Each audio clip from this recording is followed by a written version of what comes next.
Liz has a question from Facebook. Why should a Christian study church history? Boy, I wish I had a lot more time not only to answer that question, but to fulfill it. To study church history. It's the old maxim, whether it's church history or other history, is that those who refuse to study history are doomed to repeat it. And virtually every heresy that we face every day today is a rehash of some heresy that the church had to deal with in the history of the church. And that God has preserved his church through all of these centuries, and we hope that by now we've learned something.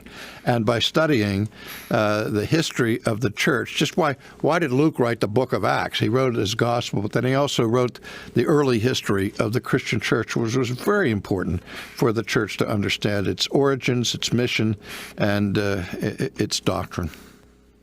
Right now you're preaching as the co-pastor of St. Andrew's Chapel. You're preaching through the book of Galatians, and I remember you teaching through that back in the mid-'90s when the Evangelicals and Catholics Together document came out, and you thought that we needed to address that issue. Obviously, you feel it's still important?